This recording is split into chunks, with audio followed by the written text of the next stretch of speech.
like the clock hits again. Money flows like power through this vein.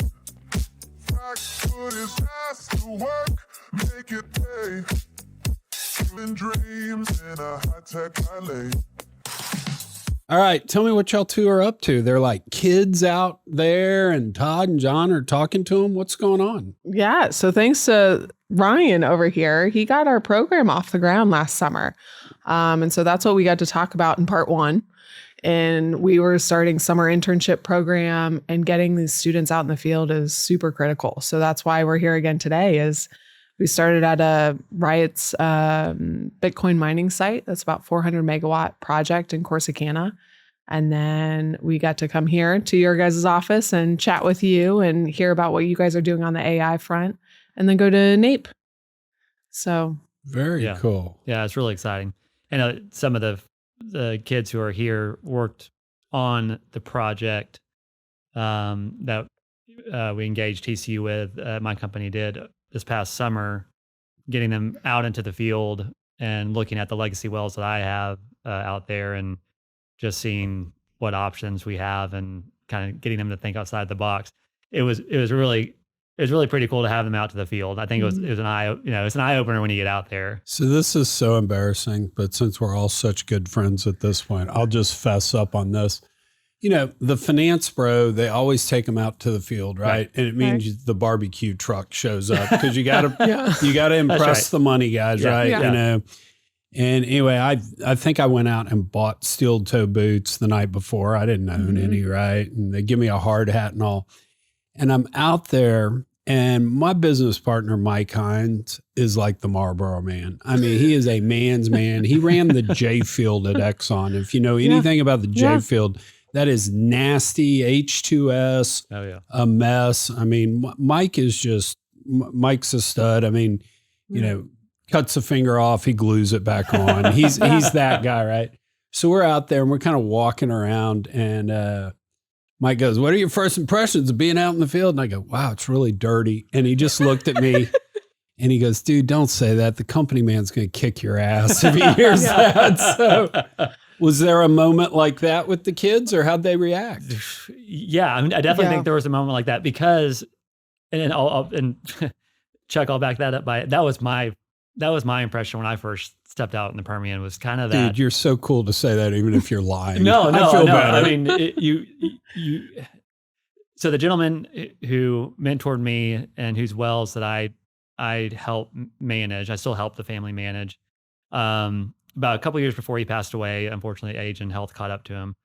But he had a handful of leases out in the Permian Basin, and he was like, "Hey, would you go out and help manage these assets?" And told me to call his pumper out of Big Lake, and that was my first time to head out west and go see this part of the Permian Basin. And you're right. I mean, you drove around. It was kind of, I don't know what my expectations, what I thought they were supposed to be, but it was kind of, it wasn't that. It wasn't that. And so for the students, I think they kind of had that, because they started the trip at the water treatment facility. Exactly. The Toadfish site. So they got to see new operations for the unconventional site with Deep Blue, who's moving all the water for Diamondback. Okay. And so we also got to see Diamondback's frac site, which also was very different than obviously a 70-year-old vertical shallow St. Andrews well, which is Ryan's asset. So they've gone from that, and then they have to drive about an hour south to my neck of the woods and see something just very different, which is, in the life cycle of these wells, is just, end of life, and how to maintain these old wells. And so it was, I think for them, it was, I'm glad that they got to see almost that full cycle. Then we took them out to the old Santa Rita #1 site, which is always kind of pretty cool. That my favorite part of that story is, the guy is importing the drilling rig in, right? So it's on the train, they unload it, and it breaks down. And he's like, "Screw it, drill." So they just drilled, right boom, there. and they hit it. 5 years later, he went back and drilled his original prospect, and it was a dry hole. Yeah. There you go. Gotta love geologists. Exactly. Exactly. So it was, I think it was a really well-rounded trip for all of them. Yeah. And they asked great questions. And I think for them, just compared to, as you know, compared to just looking at it on maps or on topo and all that stuff, to actually be out on the site and see, okay, this is where the oil flows from here to this tank facility. And it just, I think a lot of dots got connected, which was Yeah, great. we've kind of had that moment because when you look at what we're doing in AI, we've got kind of our forward deployed engineers who are domain experts. I mean, they know oil and gas and energy. And then we have our platform team, hardcore software nerds. And we got those guys out into the field and they're like, that's a well test. We want to see this. Yeah. You know, we've been extracting that out of Scout database. Right. We don't know Yeah. what that means. So Yeah. that is cool. Give me something you heard, saw, whatever from a kid that was surprising that maybe you didn't see coming. Yeah, that's a good question. I think, well, for me personally, especially knowing that the group of kids that worked on the project started the summer not knowing, Zero. zero. I mean, not knowing much at all about oil and gas. Suburban TCU kids. Actually, Northeast. So we had Wisconsin, Connecticut, Oh, even Colorado. There was only Yeah. one Dallas, Oklahoma, Yeah. Oh, wow. and all business except for one. So Really? yeah, Okay. And so for them to have walked into the summer project knowing that they were starting from scratch to then being out in the field, the depth of questions they were able to ask, they were able to get there so quickly, which was great. And I guess I'll stress, and Nikki does a great job with this as well, is making them feel comfortable to be curious and to ask questions. You know, you never want any student to feel like they're asking a stupid question or something that, you know, there are no stupid questions, like fire away. Because that's how I learn, right? Is you just ask.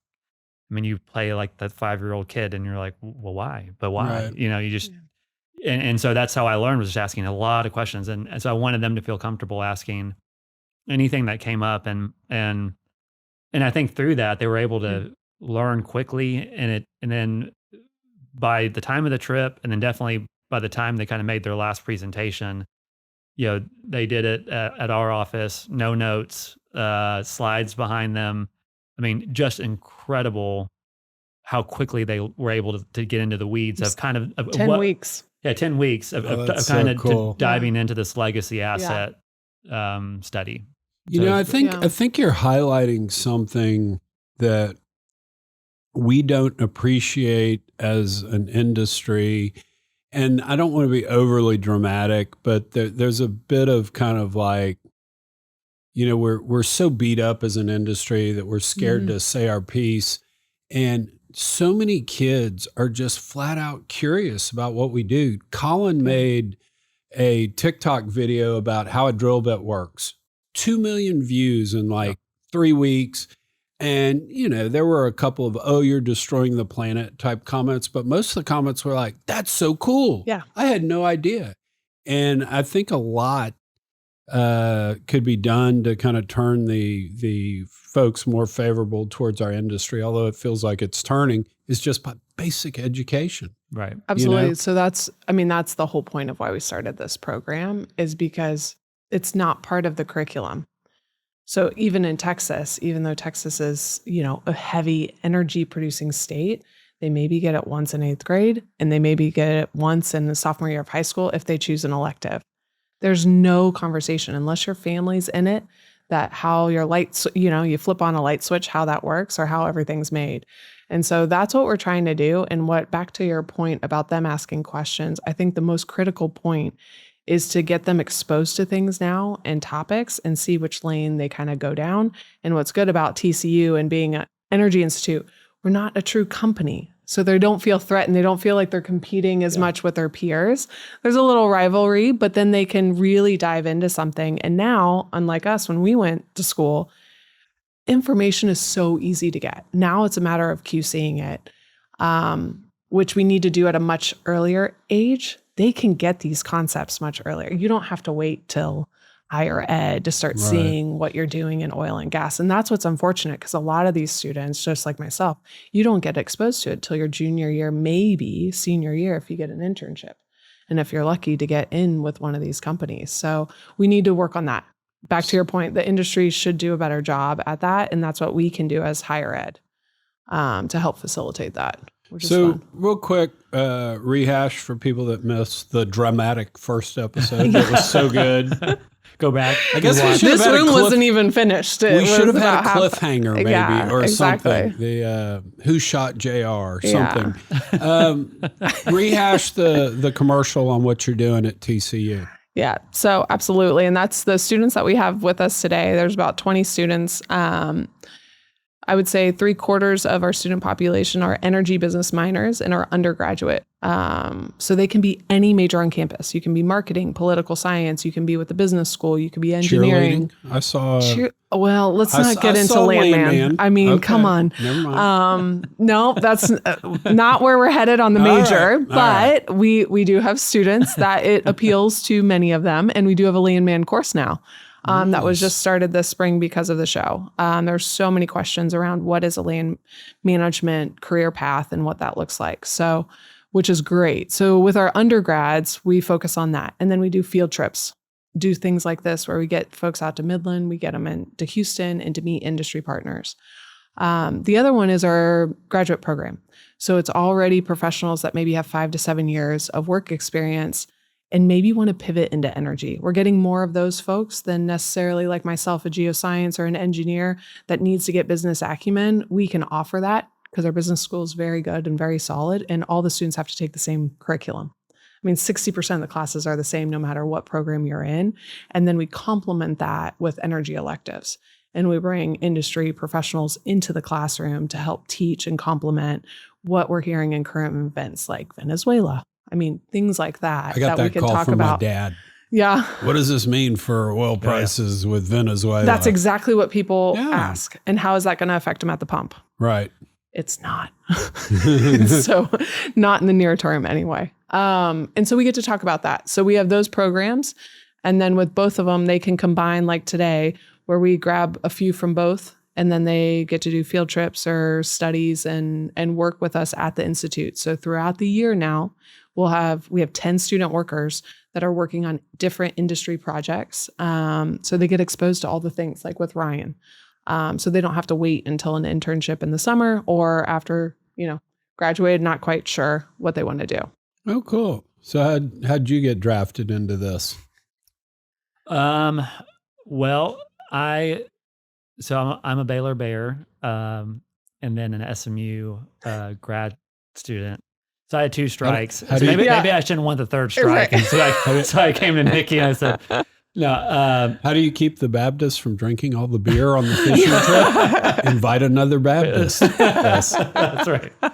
We had a big discussion. So I don't know if you saw my tweet the other day about old man coffee, but every morning I get a chance I'm having coffee with these old guys down in Richmond.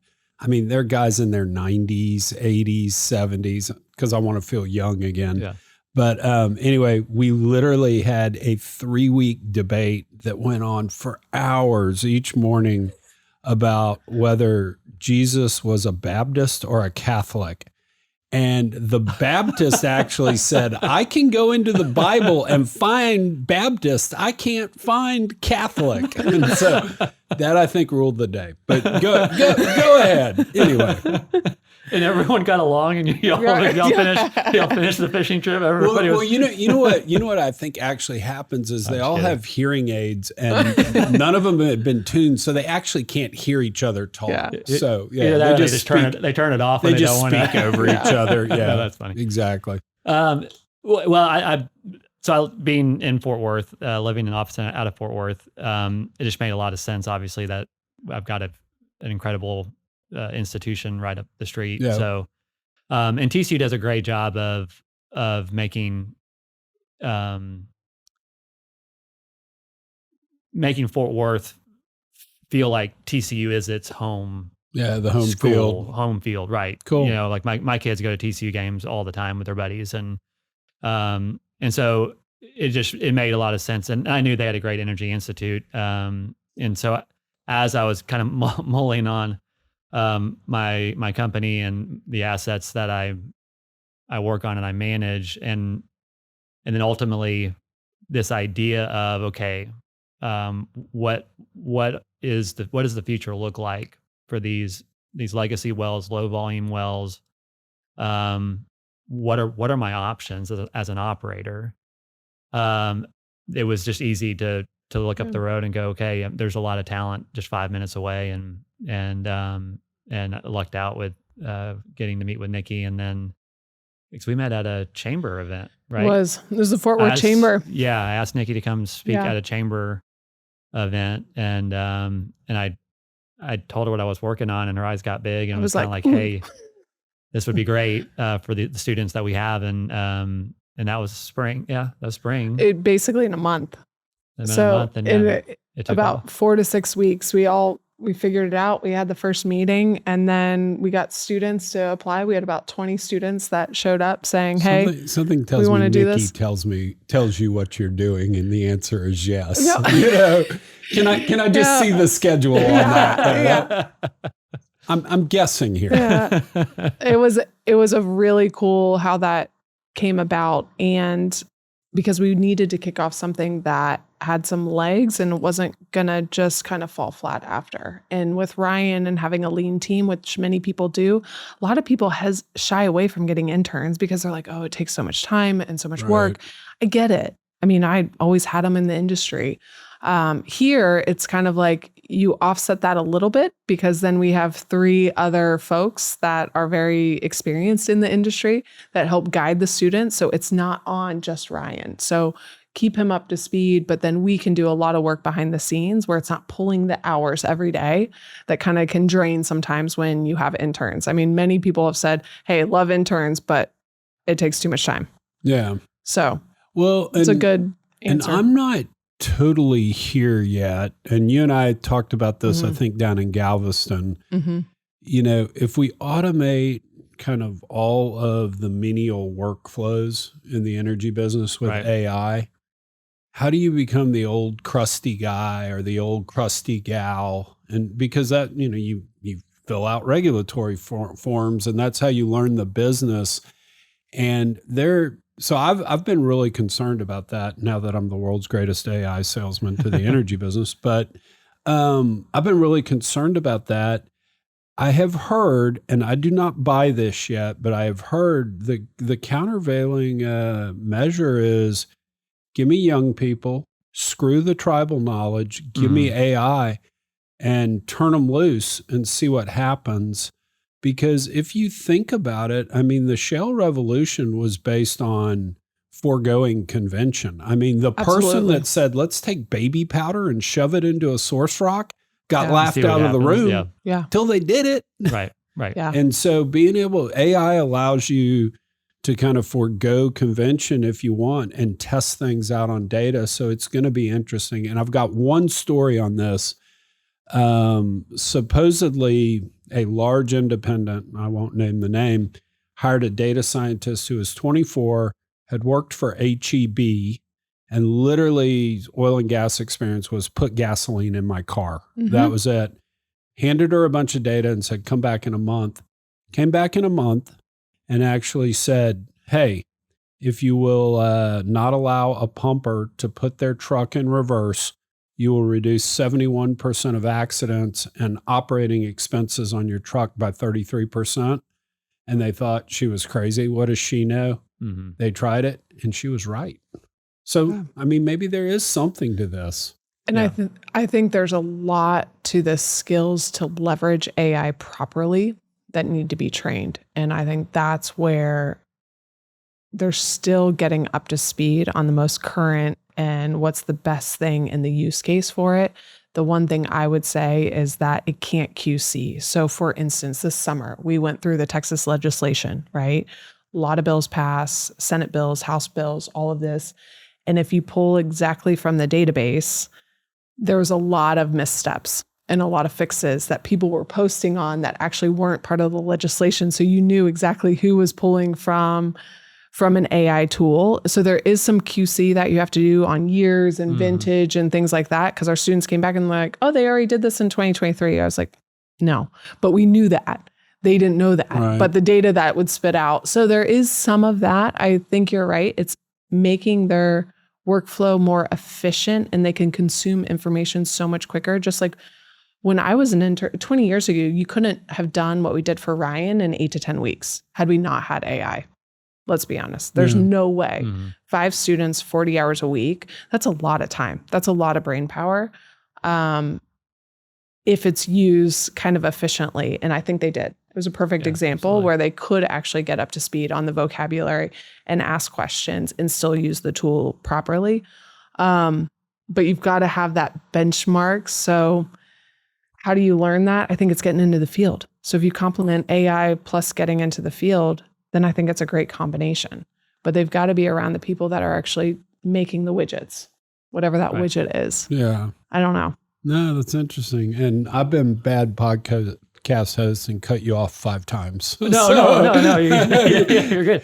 No, I like to hear myself speak, so I'm sorry about that. No, the only thing I was going to say to add to that is because what was that added a little bit more color to about the project itself.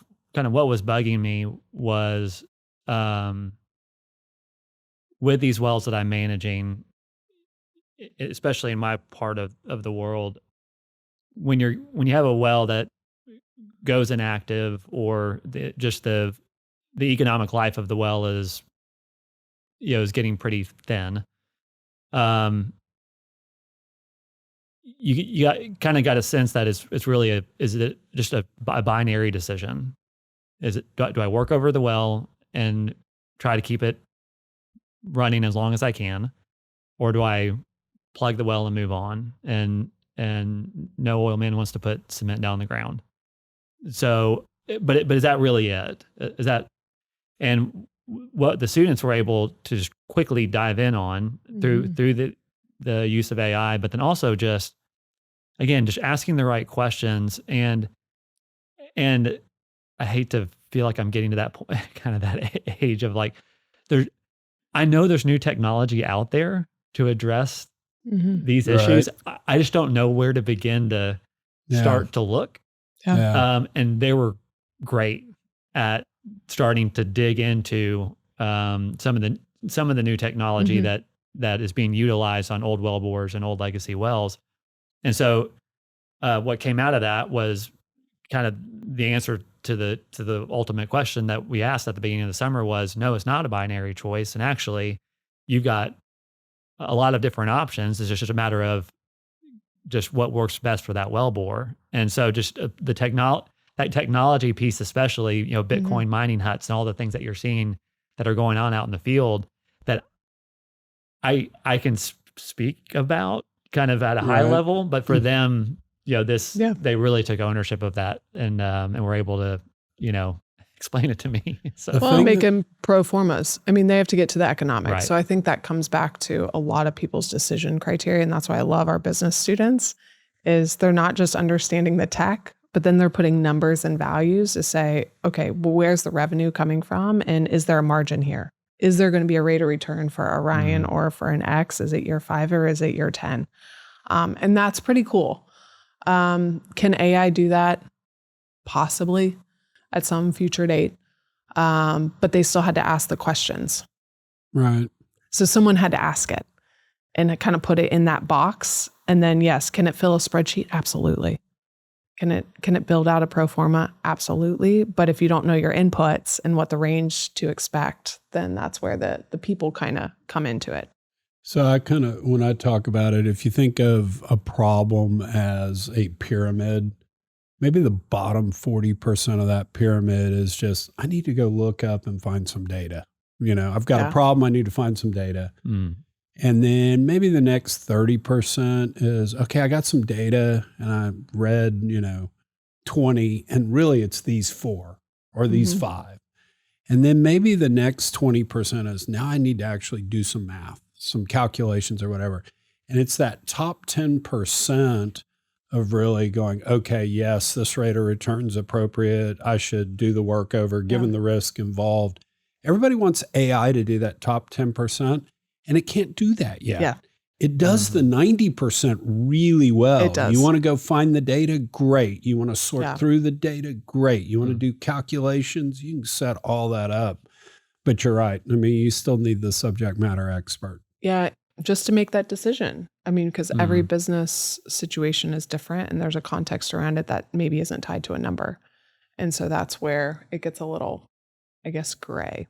And the thing that's depressing is you look significantly younger than me, and you're complaining about the great crew change in technology. And I'm just like going, oh my God, because the whole point of old man coffee is I feel young again. And you're sitting here going, I'm getting my hearing aids any moment. And my mind is next. So, well, I've got a couple of kids, and I already see it with them where, there's all sorts of new, even just on the social media front, where you're going, what are y'all talking about? I know. I know. Where'd that come from? The only thing I've got going for me is hanging out around here. They really push me. So I'm now voice to text. I'm not typing anymore. They're actually gonna have me Claude coding pretty soon. So it's kind of crazy. But it's good. And I don't think people realize they're so against it, and they just assume the next generation's going to do it. And I think the managers, and just like yourself, the people that can grapple and say, take a pause, say, I don't really understand this, but I'm going to really start changing habits to improve. That's where we're going to get huge wins, because it's that next level that if they can leverage AI for some of the day-to-day things, it saves you so much time. Yeah. I mean, I get a report on Monday morning of a to-do list based on calls and emails, and I don't even have to think about it. And you go through and it saved 2 hours on a Monday morning that you no longer have to do. And I think as you automate these workflows, so I'm going to pitch you on this now, as you have the kids in there automating workflows and helping you get to the point to make decisions, that's cool. And that's going to be your ROI, and that's going to save you, pick a number, 25% of what you're spending or 50% or whatever. But what's really, really going to be cool is when you get fluent in the technology, how it works. I mean, at the end of the day, it's pattern recognition. And I'll just make this up. I see that log signature and I see that production out in the field. I know I can refrac every well and make 10x my money on the refracs. AI, go find me every one of those fields in America and bid PDP PV8 on them. Yeah. And boom, look at this. Now I got 10 fields I'm working on. Because we still only get 5 to 10% of the oil in place out. Everybody thinks, like your late in life wells, my mom thinks, well, it just gives up its last barrel. No, it'll go forever, Mom. It's about money. Right. Yeah. If you can move the water. It's very cool. So what's sorry. Well, that's fair. That's our other mission is water. Produce water is our big, that's the bottleneck. Yes. Yep. No, that's very true. Yeah. So what's next for the kids? So next is we'll head to the Energy Business Conference tomorrow at NAPE. So thanks for NAPE and AAPL for helping sponsor. So the students get to see. Shout out to Kyle Reynolds. Yeah. Thank you, Kyle. So it was great. And Leanne over there at AAPL, great frogs on the team. She's awesome. Exactly. And so do that. And then we have a booth next with Switch Energy Alliance. So I think I mentioned that on our part one. Yeah. Scott Tinker's group and what they started out of Austin is great. So back to your education, energy workforce, we're partnering with them on everything we can. Case competitions. Scott's the best. Yes, absolutely. And so we're going to be next to them at the booth. So come see us at 4331, I think is where we are in the expo. And so the students will be there most of the day, Thursday, and then they'll head back to TCU on Thursday afternoon. Very cool. And then we have your happy hour. Yep. Wednesday night. Happy hour. It's NAPE. Yeah. You gotta sit them down and say it's a marathon. It is not a sprint. But we have ones that are not 21, so we have special. There we go. We have some QC that we have to do, but we'll make it happen. So what am I doing with Case Van Hoff?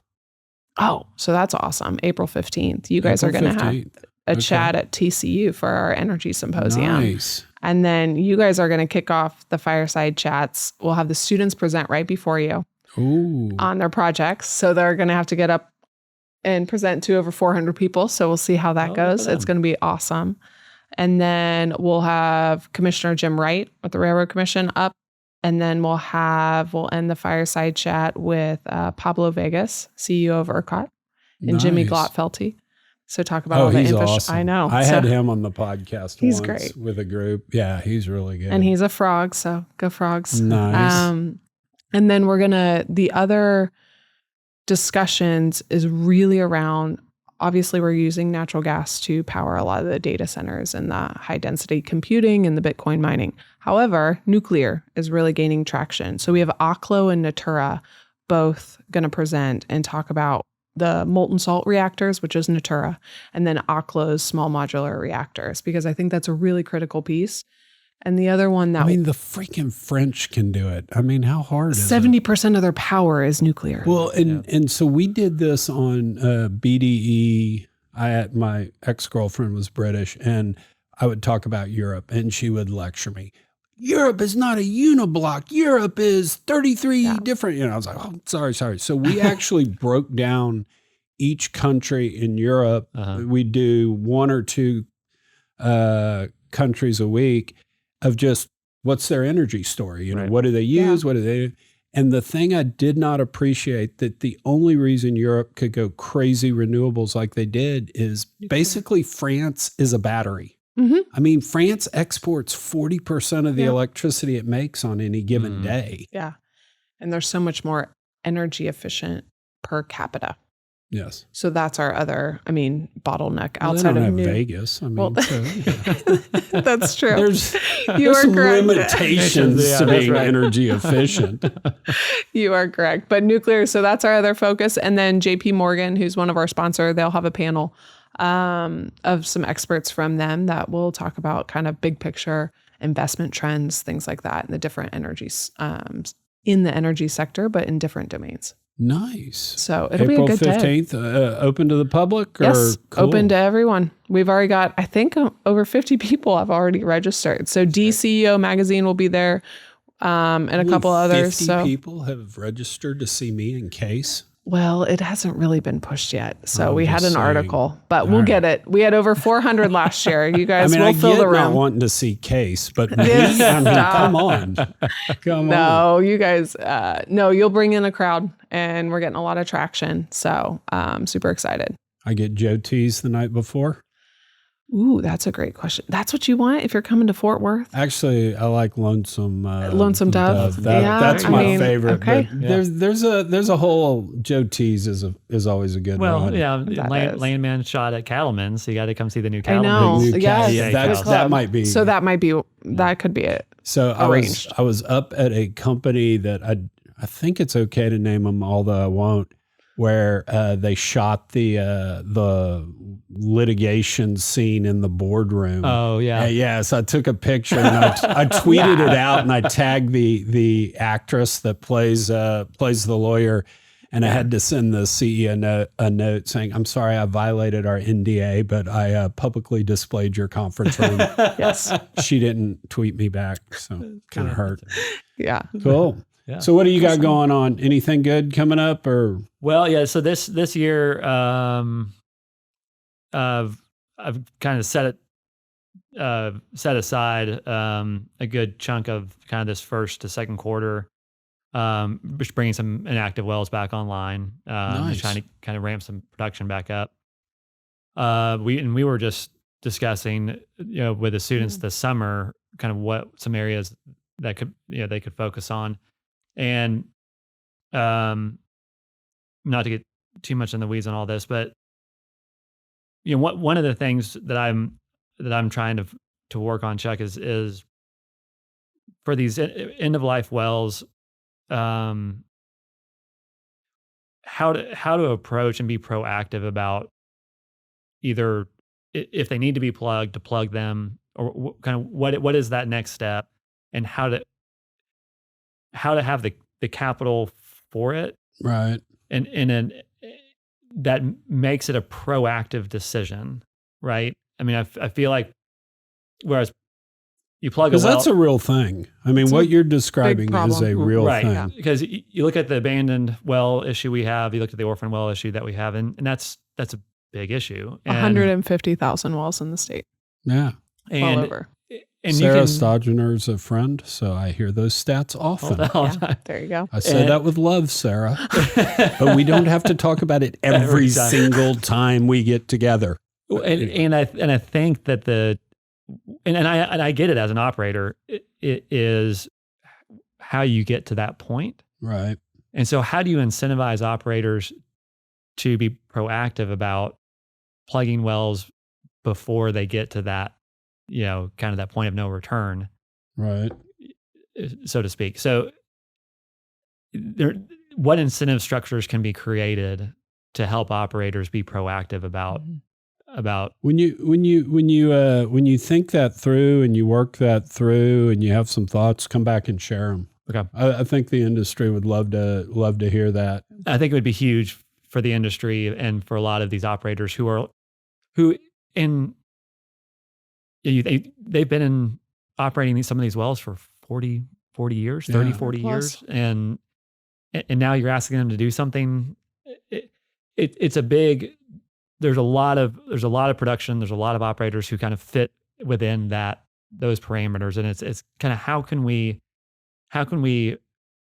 be proactive as an industry to kind of help move the needle in that area? Because if we don't do it, Washington, D.C. is going to tell us how to do it. And that's going to be really bad. So we're leaning into this concept and want to take it to a bigger scale, not just with Ryan's assets, but see what that could look like across the state. No, that's cool. Love to hear what you think about there. Because, beginning of my career, you never even had P&A in the reserve report. And then at some point, somebody said, well, we really ought to do that, but it's in 40 years. Right. Yeah. And for the longest time, it's like, oh, well, whatever we salvage out of there is what P&A costs. And then at some point, it was the first page of the board book. All right, which wells do we have to P&A? Yeah, that's right. Get the letter from the Railroad Commission. It's time. So if people want to reach out and get in touch with you, how do they do it? We've got a website, RHRoilandgas.com. We've got an email there. LinkedIn, I'm active on LinkedIn. Spell your name just for the camera. Yeah. So Ryan Haggerty, Haggerty. Cool. Or through Clyde. I mean, that's where. There we go. I like the plug. Well, no, I will plug y'all because I mean that has been an incredible network and community for myself just to ask questions. Like I wanted to chase some of the carbon credit stuff and just put a message out on Clyde and got a bunch of responses about it. So you can find me there as well. Cool. Nikki, how do people find out about the Institute? LinkedIn's the best way. Instagram or LinkedIn. So Instagram, TCU Energy, and then LinkedIn, TCU Ralph Lowe Energy Institute. Cool. So follow us. It's up to date on every day almost now. So there's something. So yeah, I know. Yep. Very cool. It's fun. Appreciate you guys coming on. Thank you, Thanks, Chuck. Yeah, appreciate it.